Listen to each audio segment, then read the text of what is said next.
Hi friends, welcome to આર3 academy. આજે આપણે સાયન્સ અને ટેકનોલોજીમાં કરંટ અફેર્સ વિશે જાણીશું. એઆઈના બેઝિક્સના 2 વિડીયો આપણે ઓલરેડી થઈ ચૂક્યા છે અને આજે હું એઆઈ રિલેટેડ કરંટ અફેર્સ લઈશ. તો તમે જો 2 વિડીયો આગળવાળા ન જોયા હોય તો તમે આ લિંક ઉપર જઈ અને જોઈ લેજો કે જેથી તમને આજના વિડીયોમાં વધારે ખબર પડે. તો ચલો સ્ટાર્ટ કરીએ. એઆઈ રિલેટેડ ન્યૂઝમાં સૌથી ફર્સ્ટ ટોપિક આપણે લઈશું એ છે LLMs. LLMs નો મતલબ થાય લાર્જ લેંગ્વેજ મોડેલ્સ. ઓકે, તો આ લાર્જ લેંગ્વેજ મોડેલ્સ શું છે તે વિશે આપણે પહેલા જોઈએ.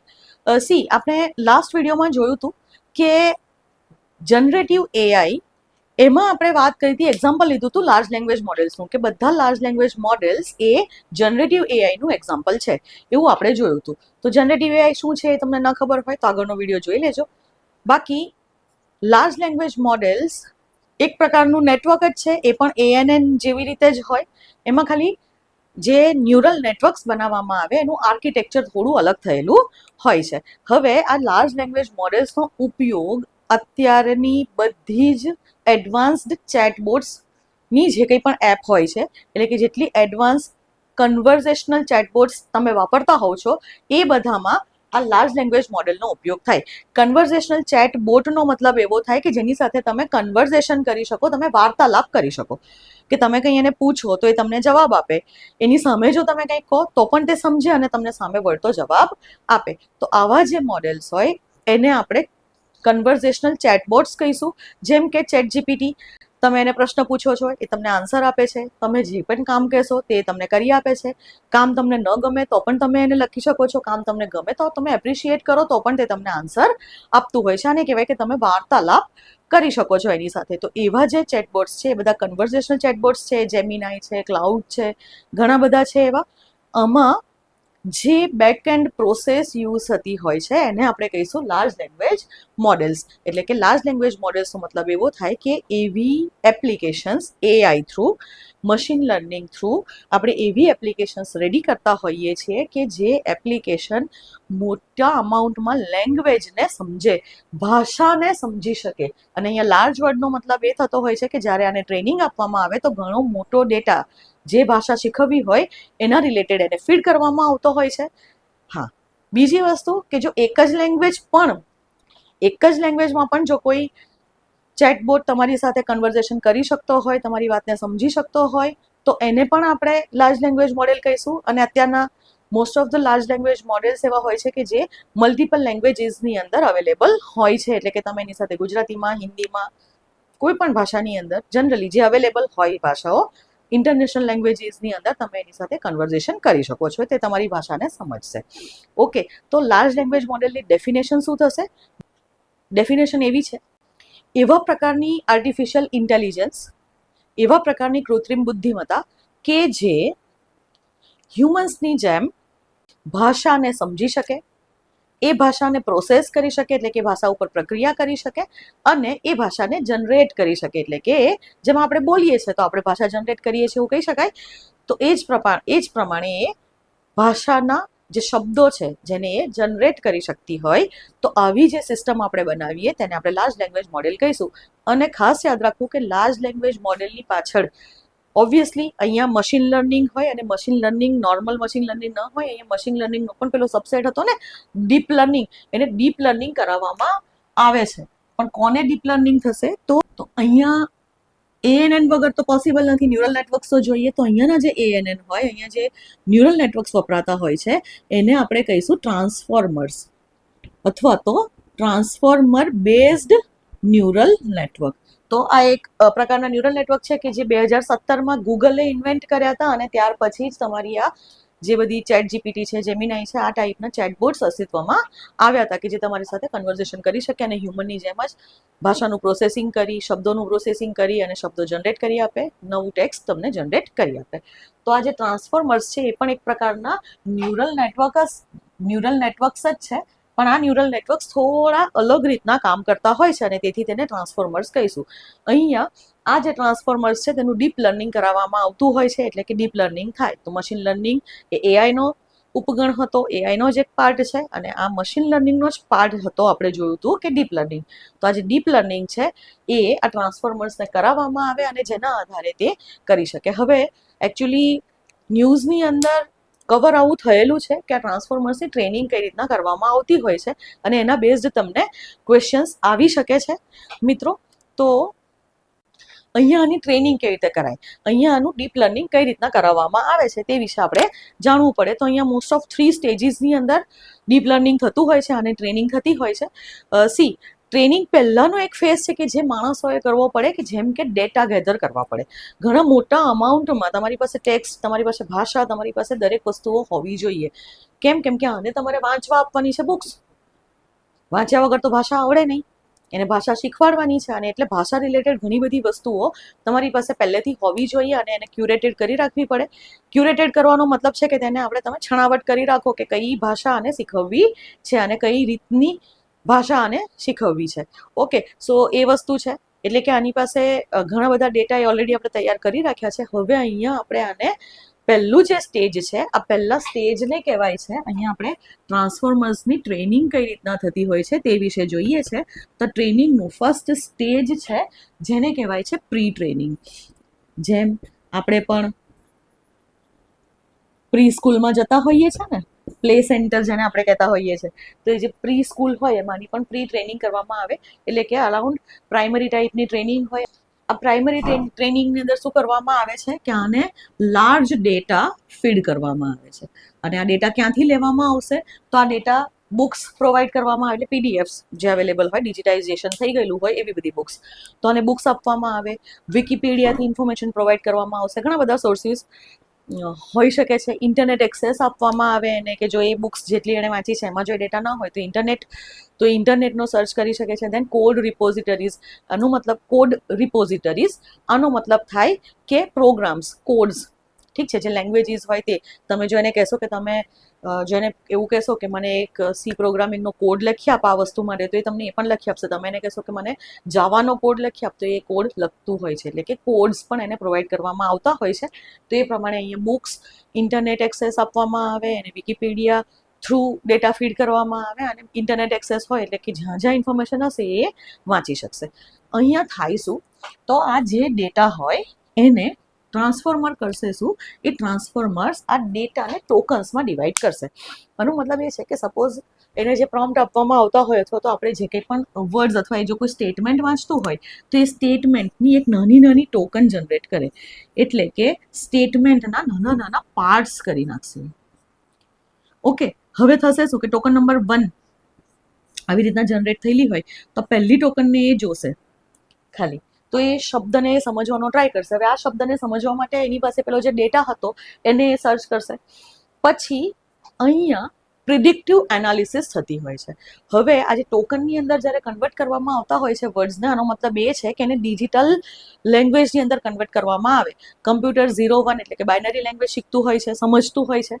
તો આ જે બાઇનરી લેંગ્વેજ છે એમાં એને કન્વર્ટ કરવી, અને અહીંયા પછી હવે એ શું કરશે કે આ જે ટોકન આવી એનું એનાલિસિસ કરશે, કે એવું પ્રિડિક્ટિવ એનાલિસિસ. અને પ્રિડિક્ટિવ એનાલિસિસનો મતલબ થાય થશે કે એ પ્રિડિક્શન કરશે કે આ શબ્દ પછી હવે નેક્સ્ટ શબ્દ કયો આવવો જોઈએ. કેમ કે આખું એક જે સ્ટેટમેન્ટ હતું એ સ્ટેટમેન્ટને તો આપણે નાની નાની ટોકન્સમાં ડિવાઈડ કરી દીધી હતી. જેમ કે આ સ્ટેટમેન્ટ 4 ટોકનમાં ડિવાઈડ થયું હતું, તો પહેલા નંબરના ટોકન પછી હવે નેક્સ્ટ બીજી ટોકન કઈ આવશે તે પ્રિડિક્ટ કરશે. અને પ્રિડિક્ટ કરીને જો સાચું પડે તો એને ખબર પડશે કે ઓકે, તો આ શબ્દ વિશે મેં જે વિચાર્યું હતું એ જ વસ્તુ છે. અને એટલા માટે અહીંયા આ રીતના ટોકન્સને એ પ્રિડિક્શન કરશે.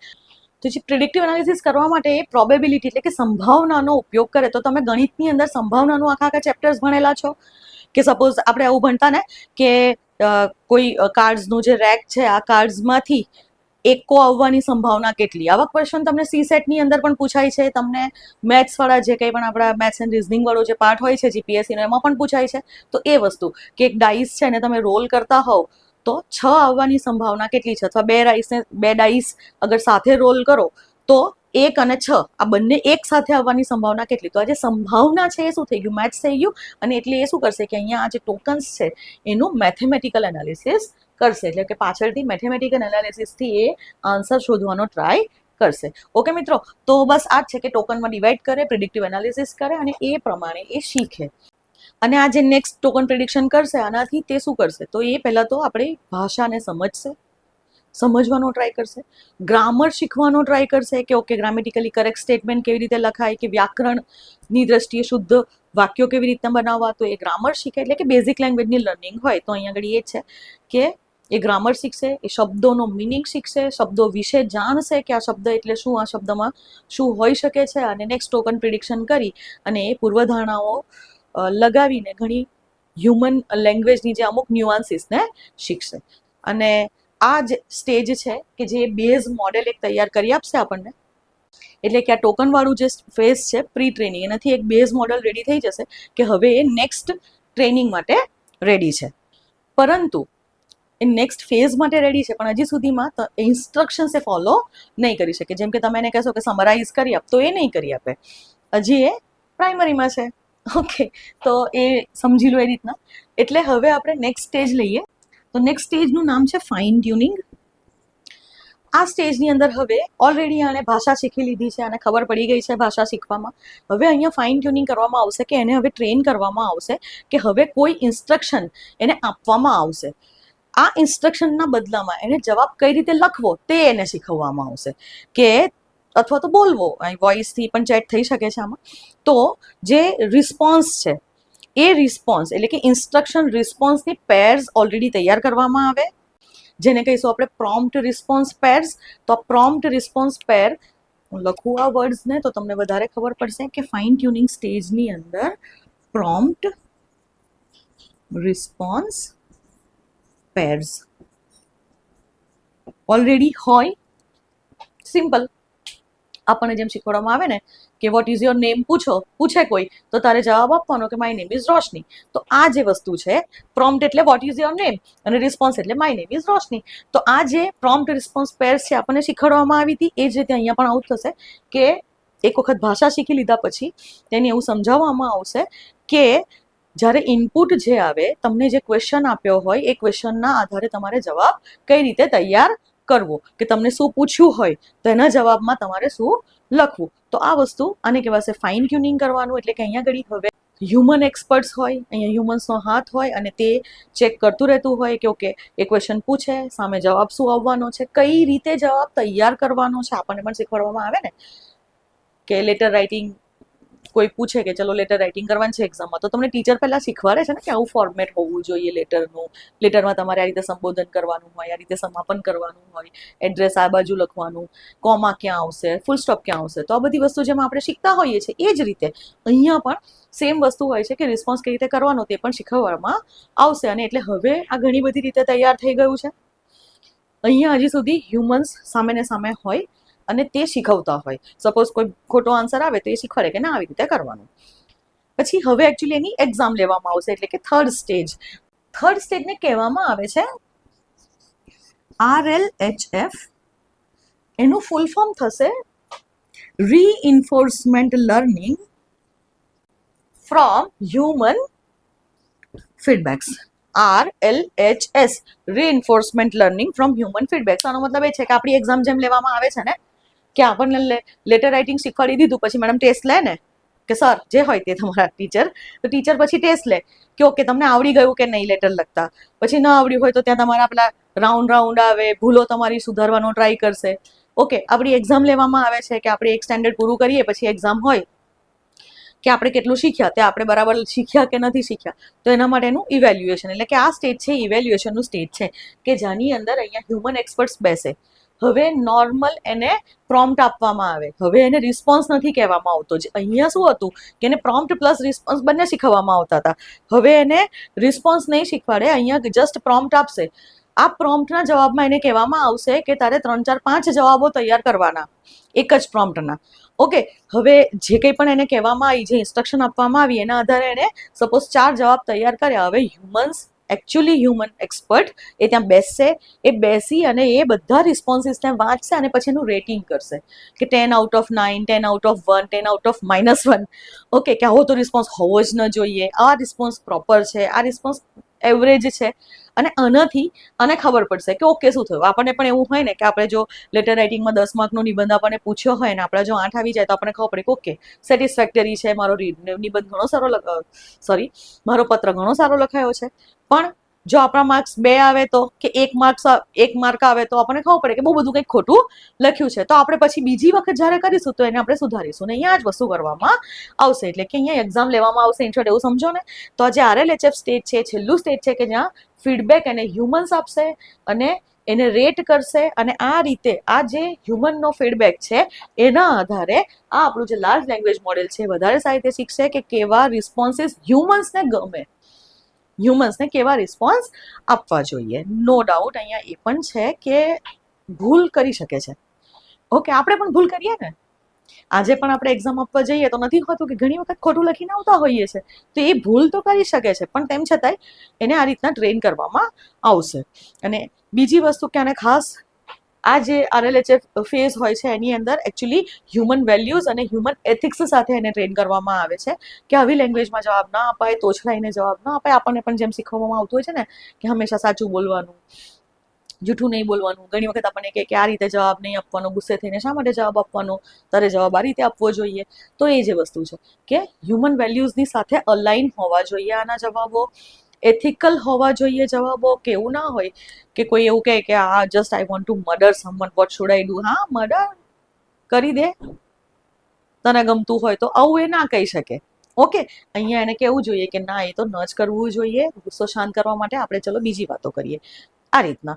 ઓકે, સો આ લાર્જ લેંગ્વેજ મોડેલ્સના ટ્રેનિંગના ફેઝ છે, પ્રી ટ્રેનિંગ, દેન ફાઇન ટ્યુનિંગ અને RLHF. આઈ હોપ કે તમને સમજણ પડી ગઈ હશે. હવે આમાં બહુ લાંબુ નથી રહેતા, બિકોઝ હવે તમને ખ્યાલ આવ્યો હશે કે કઈ રીતના થતું હોય. જે વસ્તુ આપણી સાથે થતી હોય, આપણે નાના હોય અને આપણને જેમ શીખવવામાં આવતું હોય તેમજ આ લાર્જ લેંગ્વેજ મોડેલને શીખવવામાં આવતું હોય. પણ આ મોડેલ્સમાં એ જ છે કે આ મોડેલ ટેક્સ્ટ, ઓકે, આ મોડેલનું જે કામ છે એ કોના ઉપર છે? ટેક્સ્ટ ઉપર છે.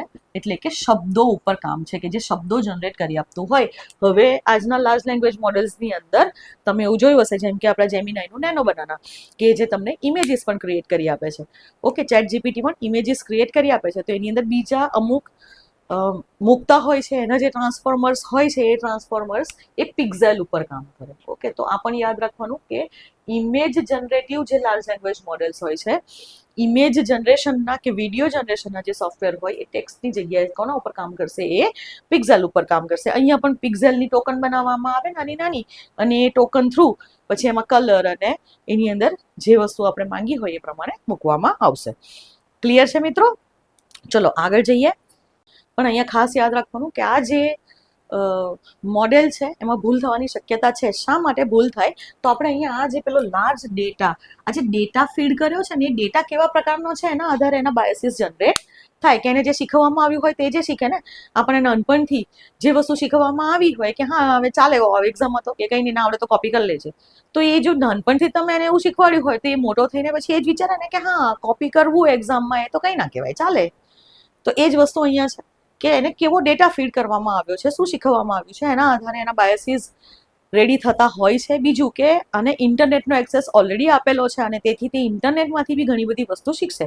આપણા બાળકોને પણ આપણે નથી કહેતા કે બહુ સ્ક્રીન ટાઈમ ન હોવો જોઈએ, ઇન્ટરનેટ ઉપર ન રહેવું જોઈએ વધારે. કેમ? કેમ કે આપણને ડર એ જ હોય છે કે ઇન્ટરનેટ ઉપર તો દરેક પ્રકારની વસ્તુ અવેલેબલ હોય છે, એમાંથી એ શું શીખશે તે તો બાળક જ જાણે. તો અહીંયા પણ એ જ છે કે આ બાળક જેવું જ છે. ઇવન આપણે પણ આપણી મોટા થયા પછી પણ આપણે આ વસ્તુ કરતા હોઈએ છીએ કે આપણે બધી જ વસ્તુઓને સાચી માની અથવા તો ખરી માનીને આપણે એને એક્સેપ્ટ કરી લેતા હોઈએ છીએ. ઘણી વખત આપણી પણ આવી એરર થતી હોય છે. તો આ તો મશીન્સ છે. ઓકે, સો અહીંયા ભૂલ એટલા માટે થતી હોય છે. હવે બીજી વસ્તુ છે કે આજકાલના જે લાર્જ લેંગ્વેજ મોડેલ છે, હવે જો આપણે આ વસ્તુ જોઈ હતી કે આ લાર્જ લેંગ્વેજ મોડેલ છે, હવે આને કેટલું બધું કામ કરવાનું હોય, કન્ટિન્યુઅસ એને આટલું બધું કામ કરતું હોય અને એના કારણે એમાં એનર્જી એફિશિયન્સી ઓછી હોય, એ ઘણા મોટા અમાઉન્ટમાં પાવર ખાય. સો આ એનર્જી પાવર ઘણો બધો ખાતા હોય છે એવા મોડેલ્સ હોય છે. અને શા માટે આવું થાય છે? તો એકચ્યુઅલી તો કોઈ પણ લાર્જ લેંગ્વેજ મોડેલ હોય એમાં બિલિયન્સથી લઈને ટ્રિલિયન્સ, તમને આ બિલિયન્સ ટ્રિલિયન્સ વિશે તો ખબર હશે કે કેટલો મોટો ડેટા છે. એટલા બધા પેરામીટર હોય. તો આ જે બધા જ જે પેરામીટર્સ છે એકચ્યુઅલી ટ્રાન્સફોર્મરની અંદર કેવું હોય કે અલગ અલગ નાના મશીનો હોય એવું સમજી લો ને. તો એ જે મશીનો હોય ને એને પેરામીટર કહેવાય. તો આ બધા જ પેરામીટર એક સાથે એક્ટિવેટ થાય. તો સપોઝ તમે ખાલી એટલું કીધું હોય કે એસે લખવાનો આપ્યો છે કોઈ, તો એક એસે લખવા માટે, હવે એસે તમારો સોશિયલ ઇશ્યુ ઉપર છે સપોઝ, તો સોશિયલ ઇશ્યુ માટે બી આ બધા જ બિલિયન થી ટ્રિલિયન જેટલા પેરામીટર્સ બધાને એક સાથે એક્ટિવેટ કરી દે, એટલે કે આખું મશીન એક સાથે કામ કરવા લાગે. અને એટલા માટે અહીંયા એનર્જી એફિશિયન્સી ઘણી ઓછી થઈ જાય, અહીંયા વધારે પાવરની જરૂર પડે. પણ હવે નવા મોડેલ્સ નીકળ્યા છે. આ મોડેલ્સને કહેવામાં આવે છે, અહીંયા લખું છું, આ મોડેલ્સને કહેવાય છે મિક્સચર ઓફ એક્સપર્ટ્સ, એટલે કે આને MOE મોડેલ કહેવામાં આવે છે. તો આ જે મિક્સચર ઓફ એક્સપર્ટ્સ મોડેલ છે એનાથી એનર્જી એફિશિયન્સી ઓછી થાય છે. તો આમાં કેવું હોય કે સપોઝ કોઈ પણ ક્વેરી હોય આપણી, એસે લખવાનું કીધું હોય કે ગમે તે, તો જે ક્વેરી હોય એના માટે એક અથવા તો બે, મેક્સિમમ 1, 2 કે 3 આટલા જ પેરામીટર એક્ટિવેટ થાય, બધા એક્ટિવેટ થાય નહીં. અને એટલે બધી જ જગ્યાએ એનર્જીનો વપરાશ થશે નહીં, બધી જગ્યાએ પાવર ઇલેક્ટ્રિસિટી વપરાશે નહીં. અને એટલે આ એક બે છે તે જ યુઝ કરશે, એટલે કે જે ક્વેરી હોય એના આધારે. એટલે કે અહીંયા જે એક્સપર્ટ છે, હવે અહીંયા એક્સપર્ટનો મતલબ એ હોય કે આની અંદર આખું જે મશીન છે એમાં અલગ અલગ એક્સપર્ટ રેડી કરવામાં આવ્યા હોય. જસ્ટ એક એક્ઝામ્પલ આપું તમને કે સપોઝ એક કંપનીની અંદર રિસેપ્શનિસ્ટ પાસે કોલ ગયો કે કોઈ કસ્ટમર છે એ કંપનીનો, એ કસ્ટમરને લેટ્સ સે કે ફાઇનાન્શિયલ કંઈક ઇસ્યુ થયો છે, ફાઇનાન્સ રિલેટેડ કંઈક ઇસ્યુ છે કે બિલિંગ ખોટું થયું છે કે ગમે તે. તો એ જે ઇસ્યુ થયો છે એના માટે આ રિસેપ્શનિસ્ટ શું કરશે? આ મોડેલની અંદર આપણા જે નોર્મલ લાર્જ લેંગ્વેજ મોડેલ્સ આગળના અથવા તો અત્યારે પણ આવા મોડેલ્સ છે, તો જે નોર્મલ LLMs છે એની અંદર આ રિસેપ્શનિસ્ટ સપોઝ એવું કરશે કે જેટલા કર્મચારીઓ છે ને એ બધાની ડેસ્ક ઉપર ફોનની રિંગ વગાડશે અને બધાને એક સાથે કામ કરાવશે. પણ પ્રોબ્લેમ તો છે ફાઇનાન્સનો ડ્યુડ. તો એ જો ફાઇનાન્સનો ખાલી પ્રોબ્લેમ હોય તો પછી આ બધાને હું કામ ભેગા કરવાના? હા, તમે ફાઇનાન્સ વાળા જે એક્સપર્ટ હોય કોઈ એક કે બે જણ એને કરાવો ને. જો પ્રોબ્લેમ ડિસ્પેચ રિલેટેડ હોય કે મટીરિયલ નથી મળી રહ્યા, ડિલિવરી રિલેટેડ હોય, તો પછી જે ઓર્ડર હેન્ડલિંગ ટીમ હોય એને જ ખાલી કામ કરાવવાનું ને, કે આખી કંપનીમાં બધા જ જે પેલા પ્રોડક્શન કરતા હોય એ બંધ કરીને એ કામ કરવા લાગશે, ફાઇનાન્સ વાળા એમનું કામ છોડીને આ કોલ એટેન્ડ કરવા લાગશે. અહીંયા આવું થાય છે, આ જગ્યાએ એવું જ થાય છે કે બધા જ કામ કરવા મળશે, એટલે કે બધા પેરામીટર એક સાથે એક્ટિવ થશે. જ્યારે અહીંયા કેવું થશે કે જે એક્સપર્ટ હોય એટલા જ પેરામીટર એક્ટિવ થાય. અને અહીંયા એક્સપર્ટ બનશે કેવી રીતના? હે ને, કંપનીમાં તો આપણી પાસે ડિગ્રી હોય ફાઇનાન્સની અને આપણે કહીએ કે ફાઇનાન્સના એક્સપર્ટ છે, આપણી પાસે આપણે કામ કરતા કરતા શીખી ગયા હોઈએ કે હા વાતચીત કરતા બહુ સરસ આવડે ને એ જો જાય તો એનાથી વસ્તુઓ લોકો ખરીદી લે તો એને સેલ્સમાં મૂકી દે, સમજાય છે? તો આ રીતના હશે. અહીંયા એક્સપર્ટ કેવી રીતના રેડી થાય? તો એના માટે પણ એક એક્ઝામ્પલ છે કે આપણે નાના હતા તો તે વખતે આપણી સાથે શું કરવામાં આવતું કે આપણને 10મા ધોરણ સુધી બધા જ વિષય ભણાવવામાં આવે, બધા જ વિષય આપણે ભણતા હોઈએ છીએ. પછી શું કરીએ કે આપણા ઇન્ટરેસ્ટ પ્રમાણે આપણે સ્ટ્રીમ ચૂઝ કરીએ 11-12મા ધોરણમાં કે મારે સાયન્સમાં વધારે માર્ક્સ આવે છે ને સાયન્સ મારો ગમતો વિષય છે, તો એની અંદર મારી એક્સપર્ટાઇઝ વધારે છે. મારી એક્સપર્ટાઇઝ ના એમાં નથી, મને હિસ્ટ્રી ભણવું વધારે ગમે છે તો હું આર્ટ્સ વિષય લઈ લઉં, કે હું કોલેજમાં આવે હિસ્ટ્રી લઈશ. તો આપણે કેવી રીતના સ્ટ્રીમ ચેન્જ કરી દીધી.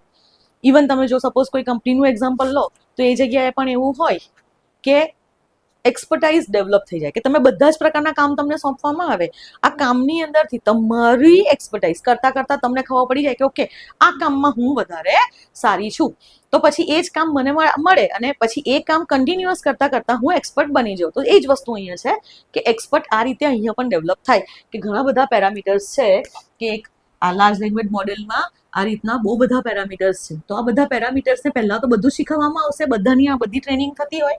ટ્રેનિંગ તો આખા મોડેલની થશે, પણ એમાંથી લેટ સે કે આ જે પહેલો જે મેં ટીક કર્યો છે એ બોક્સ એ મેથેમેટિકલ પ્રોબ્લેમ્સ બહુ સરસ રીતે સોલ્વ કરે છે, ઓકે, અને આ બીજો છે ફિઝિક્સના પ્રોબ્લેમ બહુ સરસ રીતે સોલ્વ કરે છે. તો પછી થશે શું કે જ્યારે ફિઝિક્સ રિલેટેડ કોઈ મેથેમેટિકલ ઇશ્યુ આવે તો પછી આ બંનેને જ ખાલી એક્ટિવેટ કરવામાં આવશે, આ બધાને સુડાઈ રાખવામાં આવશે કે ના તમારું કામ નથી.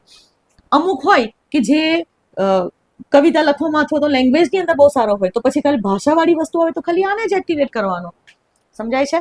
આને કહેવાશે મિક્સચર ઓફ એક્સપર્ટ્સ મોડેલ. તો અત્યારે હવે આ મિક્સચર ઓફ એક્સપર્ટ્સ મોડેલ અમલમાં છે, જેમાં GPT-3 ચેટ જીપીટીનું GPT-3 સુધી એ આ મોડેલ પર કામ કરતું હતું કે એના બધા જ પેરામીટર એક સાથે એક્ટિવેટ થતા હતા, પણ હવે ચેટ GPT-4 જ્યારથી આવ્યું છે એની અંદર જે ટ્રાન્સફોર્મર્સ છે એને GPT-4 કહેવાય છે. ઓકે, જનરેટિવ પ્રિડિક્ટિવ ટ્રાન્સફોર્મર આવું એનું ફૂલ ફોર્મ છે. તો એ જે GPT-4 છે એમાં એકચ્યુઅલી આ MOE મોડેલનો ઉપયોગ કરે છે. ઇવન જેમિનાઈ પણ અમુક કાર્યો માટે આ એક્સપર્ટ્સનો ઉપયોગ કરે છે. એટલે કે અમુક ક્વેરીઝ એવી હોય છે કે જેમાં એ આ મિક્સચર ઓફ એક્સપર્ટ મોડેલનો ઉપયોગ કરે, અને અમુક મોટાભાગની ક્વેરીઝ એટલે કે તમે પ્રો વર્ઝન લો કે થોડા હાયર વર્ઝન્સ વાળું જ્યારે હોય તો જેમ જેમ હવે અપડેટ આવતી જશે તેમ તેમ હવે લોકો આ MOE ની અંદર શિફ્ટ થતા જશે. તો કદાચ તમને આ ક્વેશ્ચન પણ પૂછાઈ શકે છે કે MOE એટલે શું. ઓકે, તો આ હતું લાર્જ લેંગ્વેજ મોડેલ માટે. હવે આપણે સેકન્ડ ટોપિક લઈએ આજનો. તો સેકન્ડ ટોપિક છે AI ઇમ્પેક્ટ સમિટ 2026. તો મિત્રો આ AI ઇમ્પેક્ટ સમિટ યોજાઈ ગઈ છે. હવે AI વિશે હતી એ તો તમને ખબર પડશે, આપણે એના હેતુઓ વગેરે જોઈએ. પણ ક્યાં યોજાઈ હતી આ ક્વેશ્ચન તમને પૂછાઈ શકે છે. તો આ યોજાઈ હતી ન્યૂ દિલ્હીમાં, અને ન્યૂ દિલ્હીમાં પણ ક્યાં? ભારત મંડપમ ખાતે. ઓકે, તો ન્યૂ દિલ્હીના ભારત મંડપમમાં સમિટ યોજાઈ ગઈ. ઇન્ટરનેશનલ સમિટ હતી AI માટેની. કોણે ઓર્ગેનાઇઝ કરી હતી? તો આને ઓર્ગેનાઇઝ કરી છે ministry of electronics and information technology. Okay, તો ministry of electronics and information technology એ આને ઓર્ગેનાઇઝ કરી હતી. અને આ એ વર્લ્ડની આવી ફર્સ્ટ ગ્લોબલ સમિટ હતી કે જેમાં ઘણી બધી કંપનીઝ AI રિલેટેડ અને ઘણા બધા દેશોએ ભાગ લીધો હતો. કે આવી એક ફર્સ્ટ ગ્લોબલ સમિટ હતી જે ગ્લોબલ સાઉથમાં, ઓકે, તો એક પહેલી એવી સમિટ હતી કે જે ગ્લોબલ સાઉથમાં યોજાઈ. આ પહેલી એવી સમિટ હતી અને જે ઇન્ડિયાની પોઝિશન ગ્લોબલ સાઉથમાં હજી વધારે આણે ઉપર કરી દીધી કે આપણે AIમાં પણ લીડરશિપ લેવા માટે સક્ષમ છીએ. આપણો મેઇન ગોલ હતો કે AI ફોર ઓલ હોવું જોઈએ. ઓકે, અને AI એ ડેવલપમેન્ટ ફોકસ્ડ હોવી જોઈએ, એથિકલ AI હોવી જોઈએ. તો આવા બધા ગોલ્સ સાથે ન્યૂ દિલ્હીમાં ભારત મંડપમમાં મિનિસ્ટ્રી ઓફ ઇન્ફોર્મેશન ટેકનોલોજીએ આ સમિટ યોજી હતી અને ગ્લોબલ સાઉથમાં ઇન્ડિયાની પોઝિશન એક લીડર તરીકેની પોઝિશનને આને વધારે સક્ષમ કરી છે. આ સમિટની થીમ છે સર્વજન હિતાય સર્વજન સુખાય. તો આપણા વસુધૈવ કુટુંબકમ જેવી વૈશ્વિક કુટુંબ જેવી ભાવના સાથે જ હતું કે સર્વજન હિતાય સર્વજન સુખાય. આ આપણો મોટો હતો કે welfare for all, happiness for all. તો અહીંયા આ એક સર્વજન હિતાય સર્વજન સુખાયના મોટો સાથે થીમ સાથે આને યોજવામાં આવી હતી. હા, બીજું કે આને કોના અંડરમાં યોજવામાં આવી હતી તો પણ યાદ રાખજો કે આપણું ઇન્ડિયા AI મિશન છે. આ ઇન્ડિયા AI મિશનના અંડરમાં આને હોસ્ટ કરવામાં આવી હતી. અને આનાથી થયું શું કે આ સમિટના કારણે વૈશ્વિક જે ગોલ હતો AI માટેનો, AI સેફટી આવો ગોલ હતો, તે હવે શું થઈ ગયો? AI four development and impact. તો હવે વિશ્વનો જે AI રિલેટેડ જે ગોલ હતો કે AI સેફટીથી લઈ અને AI four development and impact, આના પર એ શિફ્ટ થઈ ગયો છે. AI સેફટીનો મતલબ છે કે પહેલાં આપણે એવું કહેતા હતા કે સેફ AI ડેવલપ કરવાની, આ બધી વસ્તુ હતી. પણ હવે ખાલી એવું નથી કે ખાલી AI સેફટી માટે જ રાખવાની, પણ એકચ્યુઅલી હ્યુમન ડેવલપમેન્ટ થવું જોઈએ. એ ગોલ અહીંયા આવવો જોઈએ અને એની અસર એ લોક કલ્યાણ પર દેખાવી જોઈએ. તો AIની જે એપ્લિકેશન્સ ડેવલપ થાય છે એ માત્ર પૈસા કમાવા માટે ન થવી જોઈએ, ગવર્નન્સ સુધારવા માટે, લોકોની સુખાકારી માટે હોવું જોઈએ. અને એટલે જ મોટો શું રાખ્યો તો એ લોકોએ સર્વજન હિતાય સર્વજન સુખાય. અને ન્યૂ દિલ્હીમાં હતું એટલે કે આનું સૌથી મોટું આઉટકમ છે કે Delhi declaration on AI impact 2026.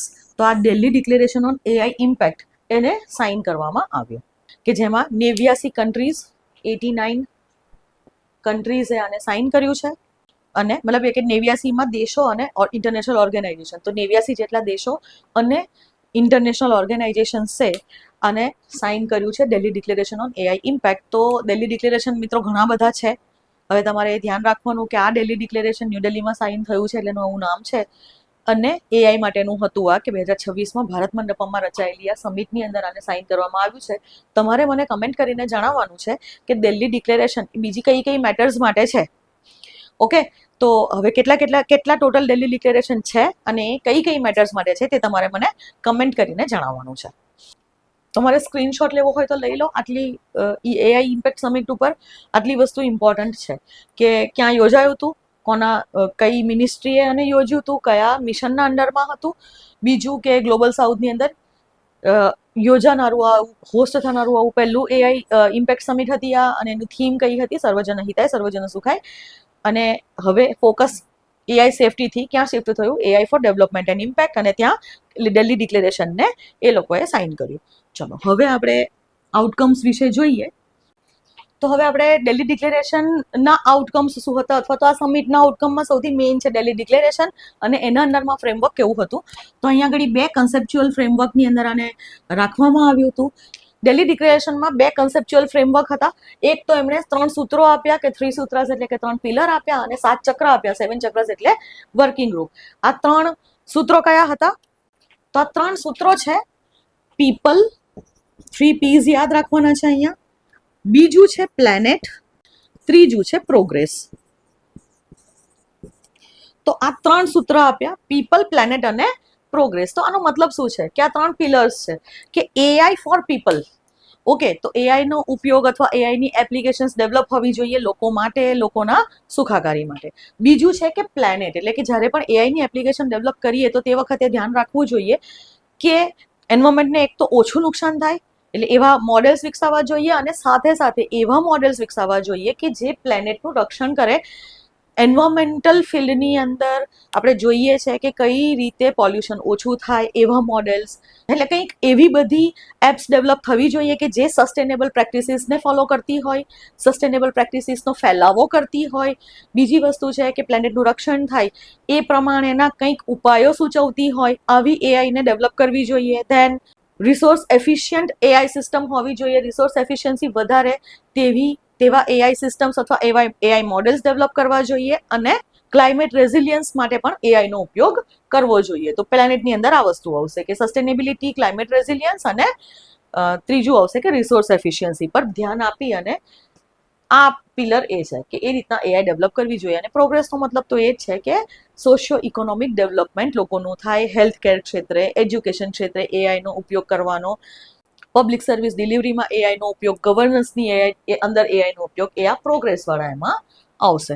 Okay, સો અહીંયા એ જ છે કે પીપલ એટલે કે સિટીઝન એમ્પાવરમેન્ટની વાત થશે, પ્લેનેટ એટલે સસ્ટેનેબિલિટીની વાત થશે કે ટકાઉ વિકાસ થવો જોઈએ એ રીતે એઆઈ ડેવલપ કરવાની, અને પ્રોગ્રેસ એટલે કે અહીંયા આગળ એ જ છે કે ઇકોનોમિક, સોશિયલ ગ્રોથ થવો જોઈએ, ગવર્નન્સ સુધરવું જોઈએ, એટલે કે સુશાસનને પ્રેરે તેવી એઆઈ હોવી જોઈએ, અને પબ્લિક સર્વિસ ડિલિવરી આની અંદર પણ એઆઈનો ઉપયોગ કરવો જોઈએ. તો આ 3 સૂત્રો હતા કે કયા પિલરની અંદર આપણે એઆઈ ડેવલપમેન્ટ થવું જોઈએ, કઈ રીતે એઆઈ ડેવલપમેન્ટ થવું જોઈએ. અને હવે અહીંયા 7 ચક્ર છે. સી ફ્રેન્ડ્સ, આ જે 7 ચક્રો છે તે એકચ્યુઅલી ગ્લોબલ કોઓપરેશન માટેના છે, કે વૈશ્વિક સહકાર માટેના 7 સૂત્રો છે કે કઈ જગ્યાએ વૈશ્વિક સહકારની જરૂર છે અને કઈ રીતના કરવાના છે. તો અહીંયા આગળ એ છે કે વર્કિંગ ગ્રુપ્સ કયા કયા હોવા જોઈએ, કે કઈ રીતના એઆઈને ડેવલપ કરવાની છે. તો અહીંયા ચલો તમે સ્ક્રીન ઉપર જુઓ, આ પીઆઈબી પરથી લીધેલી ઇન્ફોર્મેશન છે. તો એની અંદર છે કે પહેલું છે AI four economic development and social good. આ એનું પહેલું ચક્ર છે કે પહેલું વર્કિંગ ગ્રુપ છે. આનો મતલબ એ થાય કે ઇકોનોમિક ડેવલપમેન્ટ માટે અને સોશિયલ ડેવલપમેન્ટ માટે એઆઈનો ઉપયોગ થવો જોઈએ, એવી એઆઈ એપ્લિકેશન્સ બનવી જોઈએ. Than next is safe and trusted AI. આનો મતલબ છે કે એઆઈ જે છે એ પ્રાઇવસીમાં દખલ ના કરવી જોઈએ, ડેટા ગોપનીયતાને અથવા તો ગોપનીયતાના સિદ્ધાંતને અનુસરવી જોઈએ, એ રીતના કે ટ્રસ્ટ કરી શકો તમે આ મોડેલ ઉપર કે આપણા ડેટા ચોરી નહીં કરે, એના ઉપર છે safe and trusted AI. Than next ચક્ર છે ઇન્ક્લુઝન ફોર સોશિયલ એમ્પાવરમેન્ટ. આનો મતલબ એ છે કે એઆઈ એપ્લિકેશન્સનો ઉપયોગ માત્ર પૈસાવાળા લોકો જ કરે, અથવા તો જે અમુક ટેક કંપનીઝ છે એ લોકો જ કરે એવું નહીં. જે સ્ટાર્ટઅપ્સ છે એને પણ એઆઈ ઇન્ફ્રાસ્ટ્રક્ચરનો એક્સેસ મળવો જોઈએ, એઆઈ બધા માટે હોવી જોઈએ. એઆઈનો ઉપયોગ કરીને કોઈને પણ જો કોઈ ઇનોવેશન કરવું હોય તો એને એ ઇન્ક્લુડ થાય એવી એટલે સર્વસમાવેશી વિકાસ એઆઈના ઇન્ફ્રાસ્ટ્રક્ચરનો થવો જોઈએ. Then resilience, innovation and efficiency, એટલે કે હવે એઆઈની એપ્લિકેશન્સ એવી રીતના ડેવલપ કરવી જોઈએ કે જેથી રેઝિલિયન્ટ હોય, એ પ્રોબ્લેમ્સ આવે તો પણ એને સોલ્વ કરી શકે તેવી હોય. ધેન ઇનોવેશન કરતી હોવી જોઈએ, એટલે કે આની અંદર હવે આપણે વધારેમાં વધારે એઆઈની અંદર નવીનીકરણને પ્રોત્સાહન આપવાનું છે અને એફિશિયન્ટ એઆઈ સિસ્ટમ્સ ડેવલપ કરવાની છે. ધેન નેક્સ્ટ ચક્ર છે ડેમોક્રેટાઇઝિંગ એઆઈ રિસોર્સિસ. હવે આનો મતલબ એ છે કે એઆઈનો ઉપયોગ બધા કરી શકે, અને ઓબ્વિયસલી એના માટે આપણે કરેલું છે કે આજે ડેમોક્રેટાઇઝેશન માટે ઇન્ડિયાએ પોતે જીપીયુઝ બનાવ્યા છે ઇન્ડિયા એઆઈ મિશનની અંડરમાં. જીપીયુનો મતલબ છે ગ્રાફિકલ પ્રોસેસિંગ યુનિટ. તો જે ગ્રાફિક્સ પ્રોસેસિંગ યુનિટ છે, જેવા સીપીયુ હોય કમ્પ્યુટરમાં એવી રીતે અહીંયા ગ્રાફિક્સ પ્રોસેસિંગ યુનિટ. તો આવા ગ્રાફિક્સ પ્રોસેસિંગ યુનિટ ઘણા બધા બનાવેલા છે. તો ઓલરેડી 38,000 જીપીયુ ઇન્સ્ટોલ કરેલા છે ઇન્ડિયાએ તેના ડેટા સેન્ટર્સની અંદર, કે જેનો ઉપયોગ કોઈ પણ સ્ટાર્ટઅપ કરી શકે છે અરાઉન્ડ ₹65 પર અવરના દરે. અને એટલે આનાથી થશે શું કે બધાને એક્સેસ મળશે એઆઈ ઇન્ફ્રાસ્ટ્રક્ચરનો. તો આ ડેમોક્રેટાઇઝિંગ એઆઈ રિસોર્સિસની વાત હતી. ધેન સાયન્સ, તો એઆઈ એ સાયન્ટિફિક ઇનોવેશનને પ્રેરે, એટલે કે આરએનડી કરે, અને સાયન્સની અંદર આરએનડી કરવા માટે પણ એઆઈ એપ્લિકેશનનો વધારેમાં વધારે વ્યાપ થાય. તે આનો બીજો મતલબ નેક્સ્ટ વર્કિંગ ગ્રુપ છે કે એ હેડની અંદર પણ કામ કરશે. દેન હ્યુમન કેપિટલ ડેવલપમેન્ટ. તો અહીંયા એકચ્યુઅલી હ્યુમન કેપિટલ કે એઆઈ શીખવવામાં આવશે સ્ટુડન્ટ્સને અને વર્કિંગ પ્રોફેશનલ્સને. ધેન ઇવન ગવર્મેન્ટની અંદર પણ એઆઈ એપ્લિકેશન્સ જે લોન્ચ થતી હોય છે એનો કઈ રીતે ઉપયોગ કરવો જોઈએ તે માટે ઇવન ગવર્મેન્ટ એમ્પ્લોઈઝની પણ ટ્રેનિંગ કરવામાં આવશે. તો આ 7 ચક્ર છે કે જેના અંડરમાં આપણે આ કામ કરવાના છીએ. તો ઇન્ડિયાના એઆઈ ઇમ્પેક્ટ સમિટના આ 7 ચક્રો છે, અને ડેલી ડિક્લેરેશનની અંદર પણ આ 7 ચક્રો વિશે વાત કરવામાં આવી છે. તો આઈ હોપ કે મિત્રો તમને ખબર પડી ગઈ હશે. ચલો હું આ 7 ચક્ર વિશે લખી લઉં છું કે જેથી તમને જો આનો સ્ક્રીનશોટ લેવો હોય તો ખબર પડે. સો આ 7 ચક્રો છે. ફ્રેન્ડ્સ, તમે આનો સ્ક્રીનશોટ લઈ શકો છો અને આનાથી તમે રિવિઝન કરી શકો છો.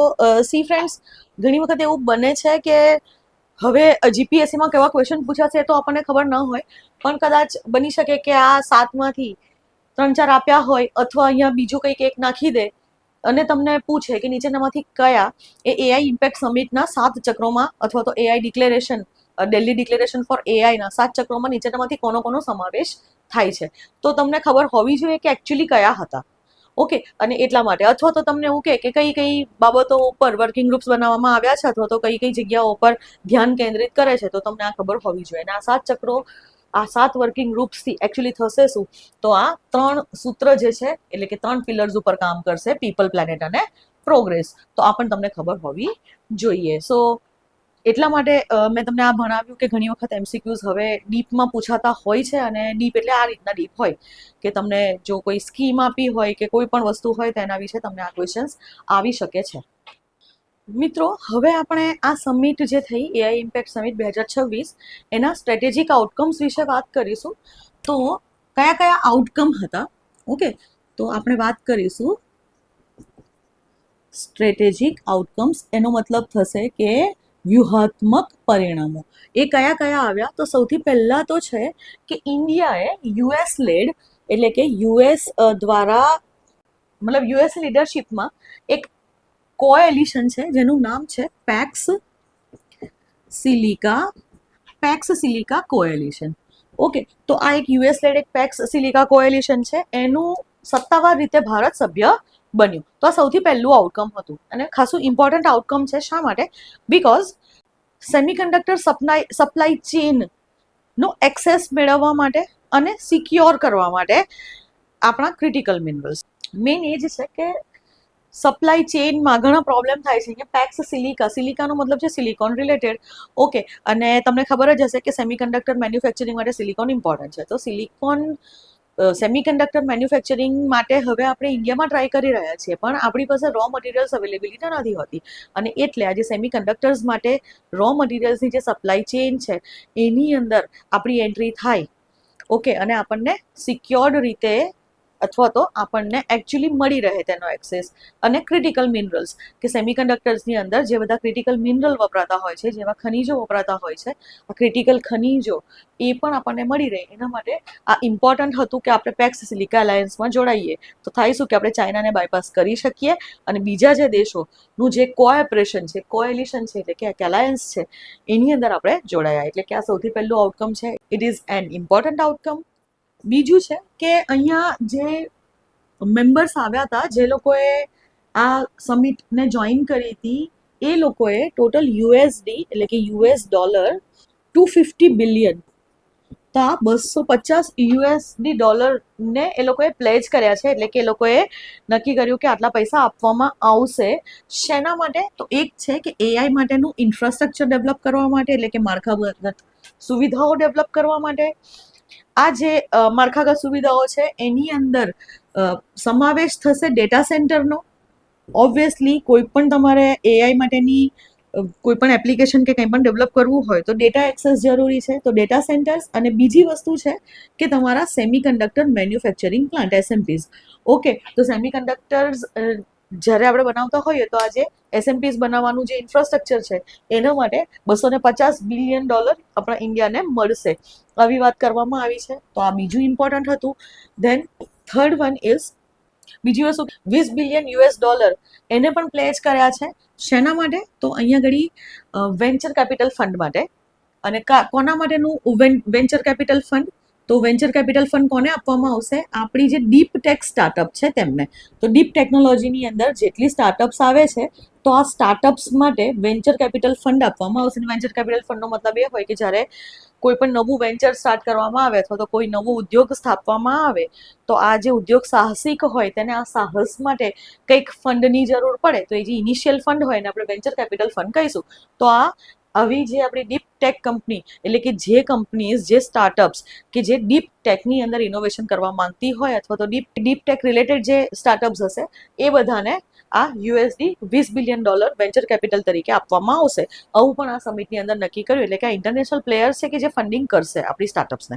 ઓકે, બીજું કે ઇન્ડિયન ગવર્મેન્ટે એક એનાઉન્સમેન્ટ કરી છે, જાહેરાત કરી છે. શું જાહેરાત કરી છે?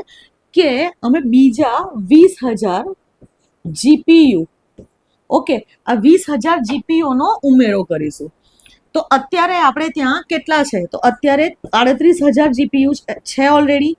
એમાં ઇમિડિયેટલી આ 20,000 જીપીયુ નવા સ્થાપવામાં આવશે. અને બીજું એવી જાહેરાત કરી કે 2026 સુધીમાં આ જીપીયુને આપણે લઈ જઈશું 1 લાખ સુધી. એટલે કે 2026નો એન્ડ આવશે, ડિસેમ્બર 2026, ત્યાં સુધીમાં આપણા ઇન્ડિયાની અંદર 1 લાખ જીપીયુ ઓલરેડી આપણા ડેટા સેન્ટર્સની અંદર ઇન્સ્ટોલ કરી દઈશું. તો જે 38,000 જીપીયુ છે એ અત્યારે ઓલરેડી છે, ઇન્સ્ટોલ થઈ ચૂક્યા છે ઇન્ડિયા એઆઈ મિશનના અંડરમાં. એમાં નવા 20,000 જીપીયુ ઉમેરવાની જાહેરાત, પ્લસ એવું કીધું કે બીજા 1 લાખ જીપીયુઝ એ 2026 સુધીમાં ઉમેરાશે. તો આ પણ યાદ રાખવાનું છે કે આ એક્ઝિસ્ટિંગ કેટલા છે, જાહેરાત કેટલાની થઈ ઇમિડિયેટ, અને 2026નો ગોલ શું છે, આપણો ટાર્ગેટ શું છે, 1 લાખ જીપીયુ કરવાનો. એટલે જીપીયુનો મતલબ છે ગ્રાફિક્સ પ્રોસેસિંગ યુનિટ્સ. આના વગર એકચ્યુઅલી એઆઈમાં ઇનોવેશન શક્ય નથી. એઆઈના બેકબોનમાં જીપીયુ હોય. ઓકે, ધેન નેક્સ્ટ મિત્રો, ઓલરેડી ઇન્ડિયા એઆઈ મિશન 2024માં લોન્ચ થઈ ચૂક્યું છે. હવે ઇન્ડિયા એઆઈ મિશન 2.0 ને લોન્ચ કરવામાં આવ્યું.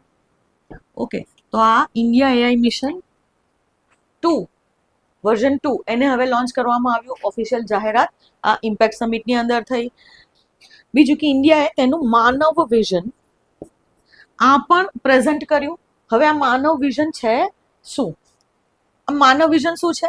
તો એ છે કે એઆઈ કેવી હોવી જોઈએ, મોરલ, એકાઉન્ટેબલ, નેશનલ સોવરેન્ટીને નુકસાન ના કરે તેવી, એક્સેસિબલ અને વેલિડ હોવી જોઈએ. એટલે કે અહીંયા આ જે છે તે એક હ્યુમન સેન્ટ્રિક અપ્રોચ છે, મનુષ્ય કેન્દ્રિત અપ્રોચ છે એઆઈ ડેવલપમેન્ટમાં, કે જેથી આપણે એથિકલ, સેફ અને ઇન્ક્લુઝિવ એઆઈ ડેવલપ કરી શકીએ, સર્વસમાવેશી એઆઈ ડેવલપ કરી શકીએ વિધાઉટ લૂઝિંગ અવર સોવરેન્ટી. એટલે કે આપણી જે સાર્વભૌમત્વ છે તેને ઇફેક્ટ ન થવી જોઈએ. અહીંયા ડેટા સાર્વભૌમત્વનો ખ્યાલ આવશે. આનો મતલબ એ છે કે ડેટા સાર્વભૌમત્વનો મતલબ શું થાય, ડેટા સોવરેન્ટીનો મતલબ શું થાય કે ઇન્ડિયાના ડેટા ઇન્ડિયન કંપનીઝ પાસે રહે, કે જેથી ગવર્મેન્ટ, એટલે કે આપણા જે ડેટા આજના દિવસમાં શું થાય છે કે તમે જેમિનાઈનો ઉપયોગ કરો કે ચેટ જીપીટીનો ઉપયોગ કરતા હો, આપણા ડેટા એ કોણ વાપરે છે અત્યારે? જેમિનાઈ અને ચેટ જીપીટી, કે જે યુએસની કંપનીઝ છે, એટલે કે બહારના દેશોની અંદર જઈ રહ્યા છે આપણા ડેટા. પણ ઇન્ડિયાનું એવું કેવું છે કે અહીંયાના ડેટા સેન્ટરમાં જ આ ડેટા સ્ટોર થવા જોઈએ, જે પોસિબલ નથી બીકોઝ સર્વર્સ ત્યાં છે. અને તેથી આપણે ડેટા સોવરેન હજી સુધી નથી, પણ અહીંયા હવે આ કન્સેપ્ટ એ કરવા માંગે છે કે ડેટા સોવરેન્ટી હોવી જોઈએ, એટલે કે નેશનલ સોવરેન્ટી પર એની ઇફેક્ટ ન થવી જોઈએ. આપણા એ ડેટાનો ઉપયોગ કરીને તમને લોકોને, તમે અમુક મૂવીઝ જોયા હોય તો ખબર પડશે, આ એઆઈ રિલેટેડ કે કોઈ ટેકનોલોજી રિલેટેડ મૂવીઝની અંદર data is a new gold.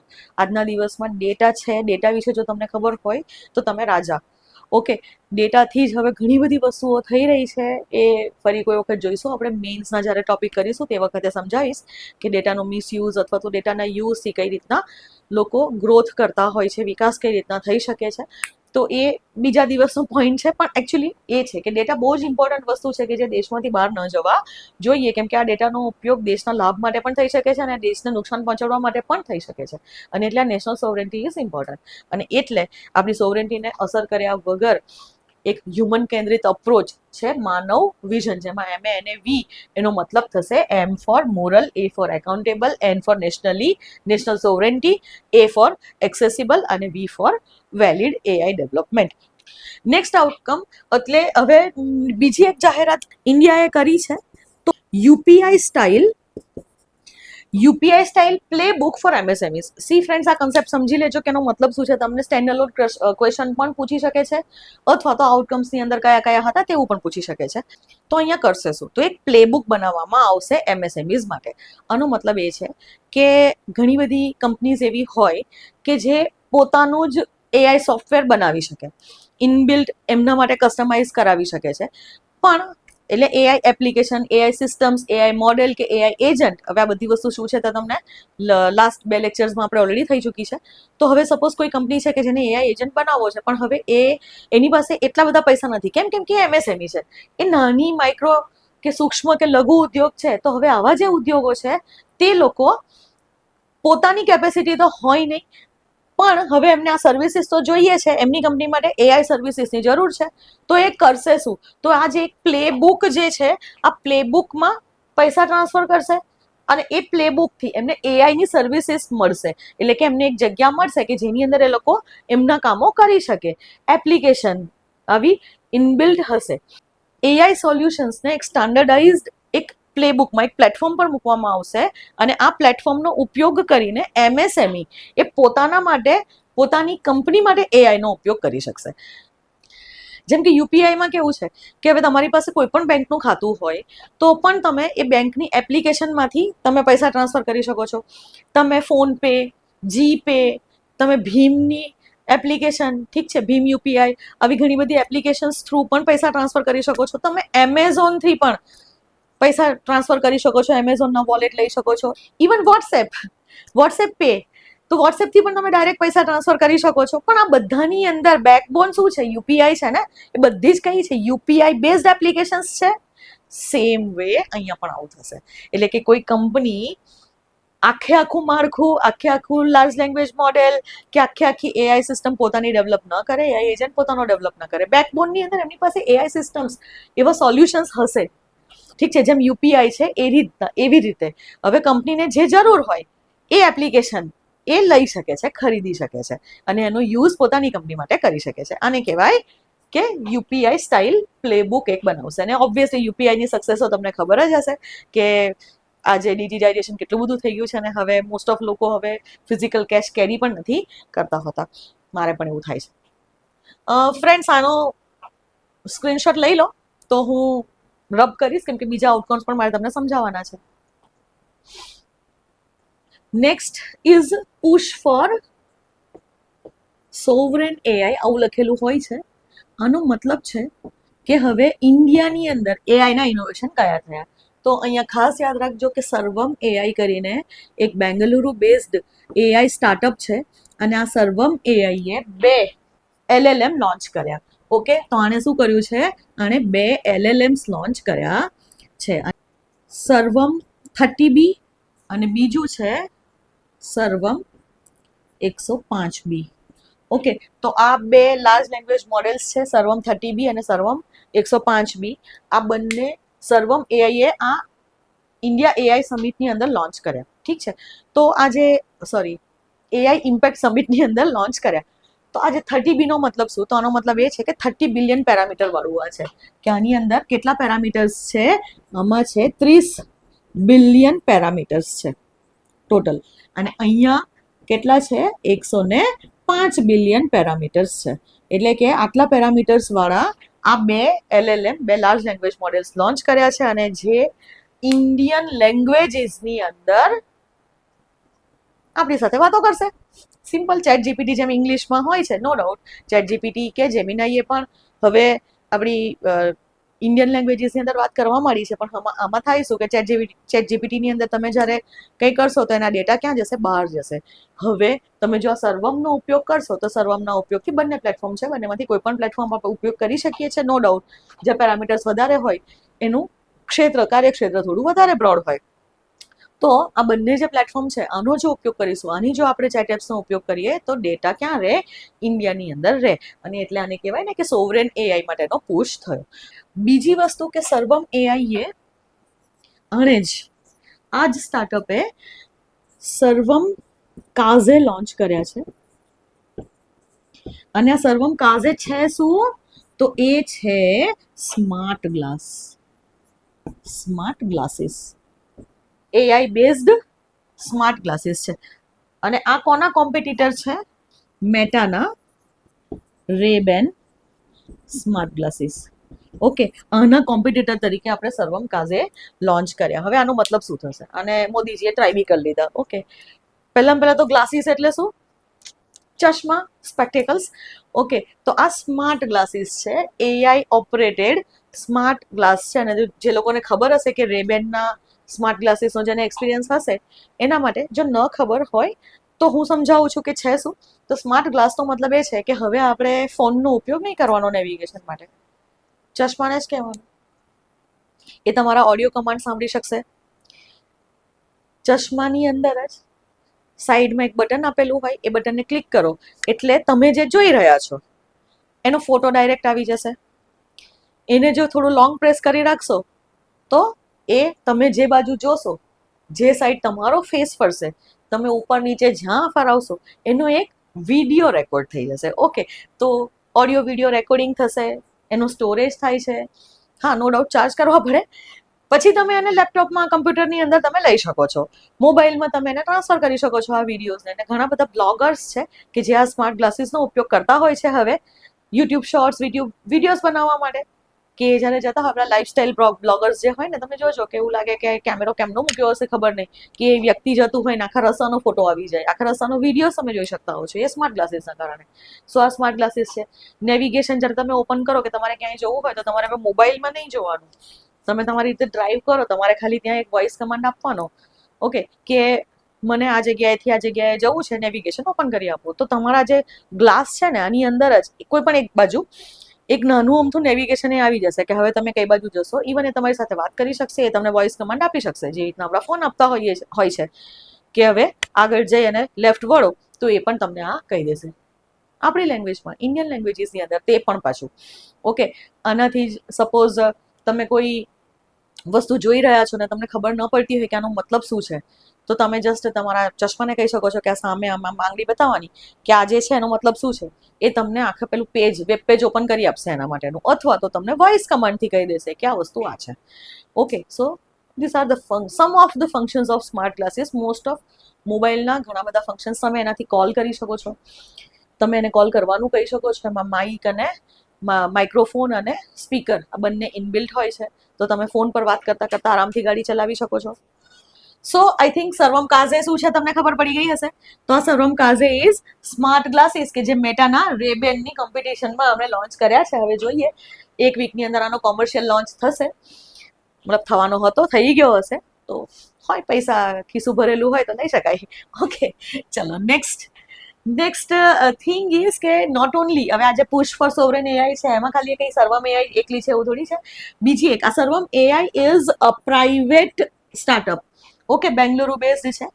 બીજી એક છે ભારત જેન, અને આ Bharat Gen government funded entity છે, ગવર્મેન્ટ ફંડેડ સ્ટાર્ટઅપ છે કે અહીંયા ફંડિંગ એને ગવર્મેન્ટ આપે છે. હવે આણે શું કર્યું છે, તો આ ભારત જેને AI application large language model launch કર્યું છે પરમ 2 નામનું, અને આ પરમ 2 જે છે એમાં કેટલા છે 17 બિલિયન પેરામીટર્સ છે. ઓકે, તો આ 17 બિલિયન પેરામીટર્સ વાળું પરમ 2 કોનું છે, ભારત જેનું છે. તો મિત્રો તમને આવા ક્વેશ્ચન પૂછાય યાર, બીજું કંઈ નહીં. મેં તમને સમજાવ્યું કે સર્વમ કાઝે છે, પણ હવે સર્વમ કાઝેના ફીચર્સ જો નીચે તમને આપી દીધા હોય કે એક પ્રકારના વોટ ઇઝ સર્વમ કાઝે, તો તમને જસ્ટ કીધું હોય કે એક સ્માર્ટ ગ્લાસીસ છે, જસ્ટ બે ચાર એની અંદર મૂકેલા હોય, અથવા તો સર્વમ 30B શું છે, સર્વમ 105B શું છે, અથવા તો એવું કે ભારત જેનનું એટલે સર્વમ એઆઈ નીચેનામાંથી કયા કયા પ્લેટફોર્મ લોન્ચ કર્યા. હવે તમે પરમ 2 તો વાંચ્યું હોય પણ ભારત જેનનું છે ના ખ્યાલ હોય, આવું બની શકે. તો તમને આ રીતના જ પૂછાઈ શકે કે સર્વમના કયા છે, ભારતના કયા છે, ભારત જેનના કયા છે. આ વસ્તુ છે. હા, અને બીજી વસ્તુ કે પરમ 2 જે છે ને એ આપણી ઇન્ડિયાની 22 લેંગ્વેજીસને સપોર્ટ કરે છે. આના સિવાય ભારત જેન એટલે કે 22 લેંગ્વેજીસની અંદર તમે આની સાથે કન્વર્ઝેશન કરી શકો એવો ચેટબોટ છે. ભારત જેને બીજું એક લોન્ચ કર્યું છે સૂત્ર.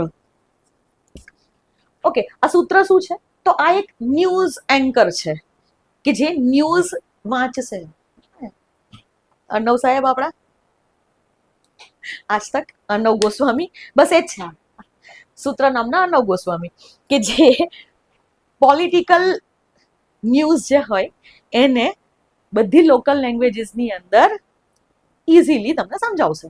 એટલે કે પોલિટિકલ ડિબેટ્સ, પોલિટિકલ ડિસ્કશન્સ જે હોય એના રિલેટેડ ન્યૂઝ એન્કર છે સૂત્ર. તો આ પણ યાદ રાખજો કે આ LLM છે પરમ 2, એટલે કે ચેટબોટ છે કે જે 22 ઇન્ડિયન લેંગ્વેજીસની અંદર ભારતની 22 ભાષાઓમાં વાત કરશે, તમારી સાથે ઇન્ફોર્મેશન પ્રોવાઈડ કરશે. જ્યારે સૂત્ર શું છે, તો સૂત્ર એક ન્યૂઝ એન્કર છે, ડિજિટલ એઆઈ ન્યૂઝ એન્કર કે જે તમને ન્યૂઝ આપશે. ઓકે, આના સિવાય આપણી આ સમિટની અંદર યુએનના સેક્રેટરી જનરલે આ એક $3 બિલિયન એક ગ્લોબલ ફંડ બનાવ્યું છે યુએને. એની અંદર ફંડિંગ કરવા માટે ટેકનોલોજી કંપનીઝ, જે મોટી મોટી ટેકનોલોજી કંપનીઝ છે તેમને અનુરોધ કર્યો છે કે જેથી એઆઈ એને ઇન્ક્લુઝિવ બનાવી શકાય, કે જેથી બધા જ દેશોને કે જેમની એઆઈ કેપેબિલિટી નથી એમને પણ આપણે ઇક્વિટેબલ એક્સેસ આપી શકીએ. ઇન શોર્ટ બધા માટે બધાનું મતલબ સમાવેશ દરેક કન્ટ્રીઝનો થઈ શકે એના માટે આ એક ફંડ બનાવ્યું છે યુએને, અને આની અંદર ટેકનોલોજી કંપનીઝને એમણે અનુરોધ કર્યો છે કે તમે ફંડિંગ કરો. આના સિવાય આ એક UN scientific panel on AI કે જે 40 મેમ્બર્સની છે, આ 40 મેમ્બર્સની અપોઇન્ટમેન્ટની પણ જાહેરાત યુએને કરી. એટલે કે યુએને 40 મેમ્બરની આ UN scientific panel on AI જે છે એની અપોઇન્ટમેન્ટ કરી.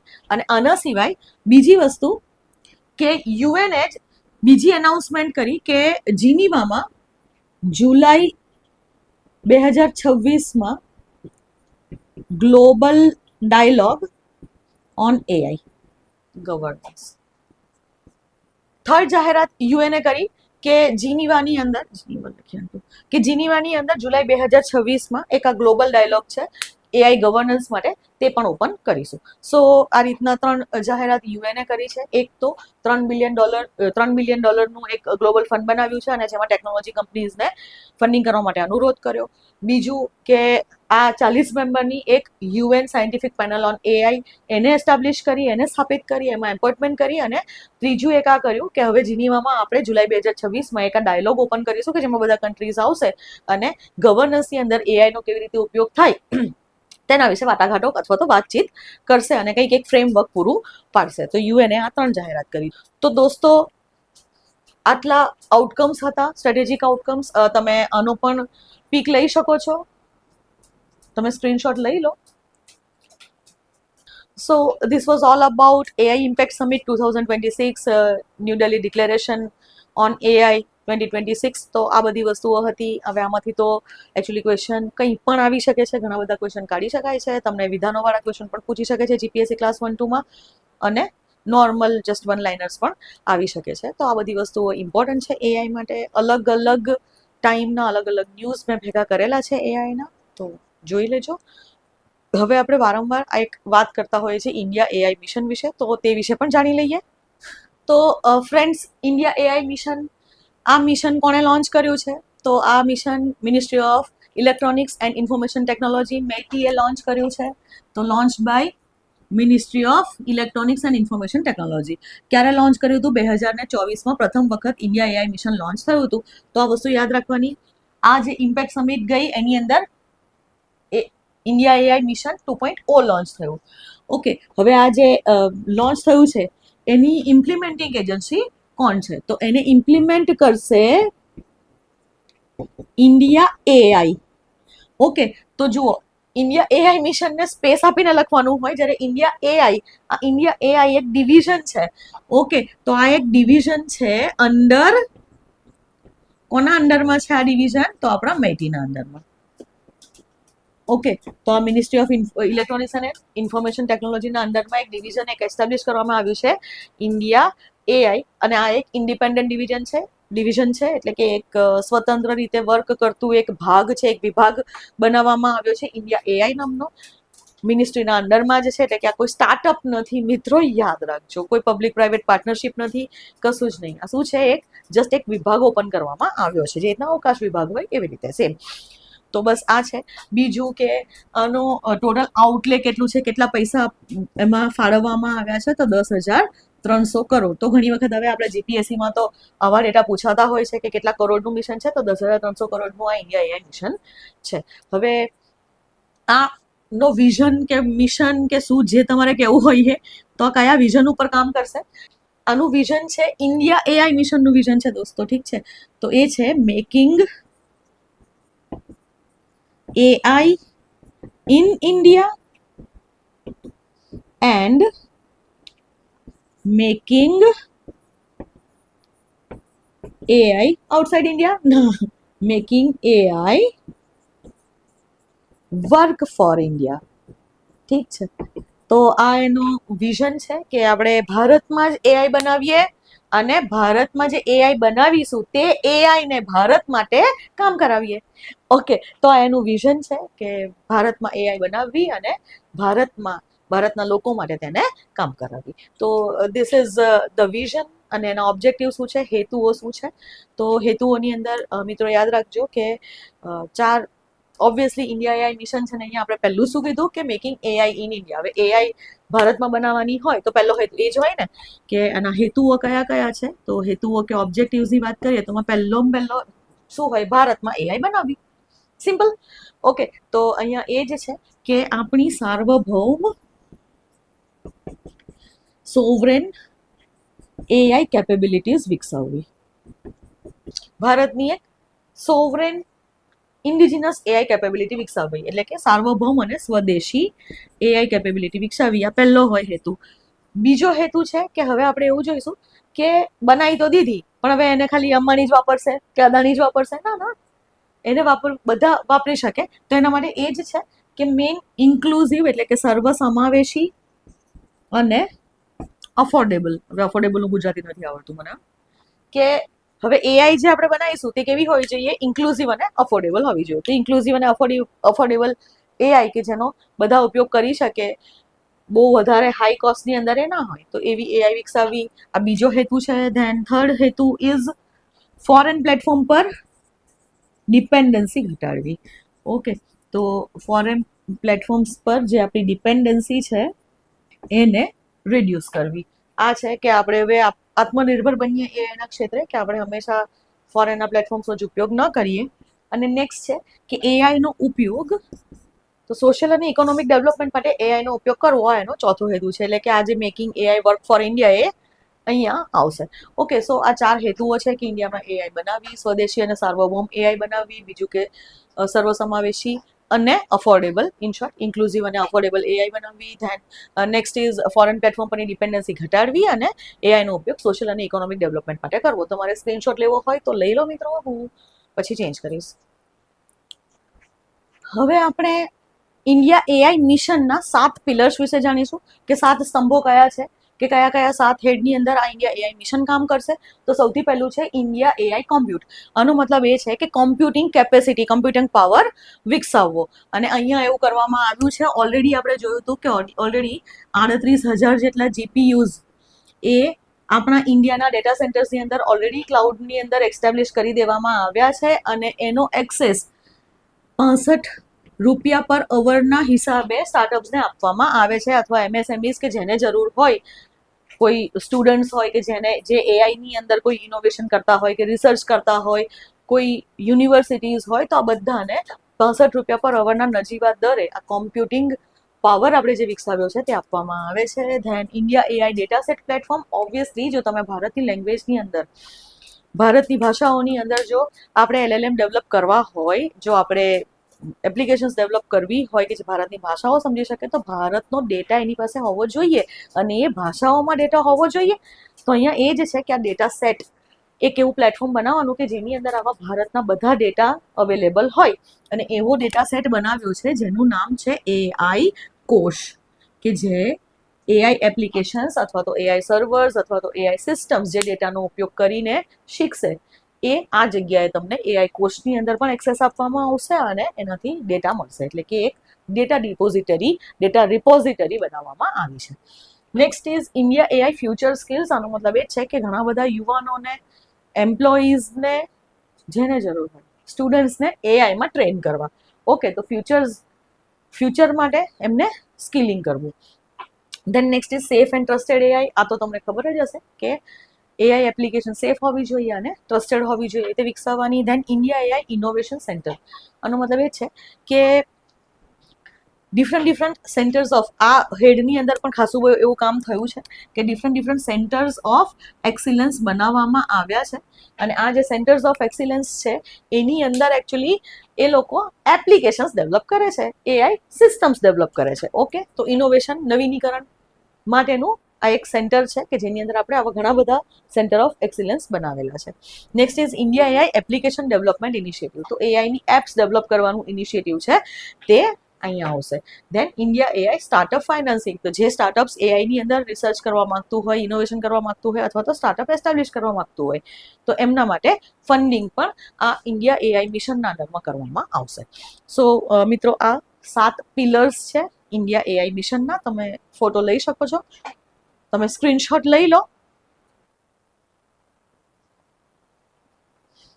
તો આ ઇન્ડિયા એઆઈ મિશનના 7 પિલર્સ છે, તો તે તમારે યાદ રાખવાના છે. મિત્રો, આજે આપણે આટલું રાખીએ. ઓકે, સો નવા વિડીયો સાથે જલ્દીથી મળીશ. ત્યાં સુધી વાંચતા રહેજો, સફળતા જરૂરથી મળશે. Happy learning, happy studying. By.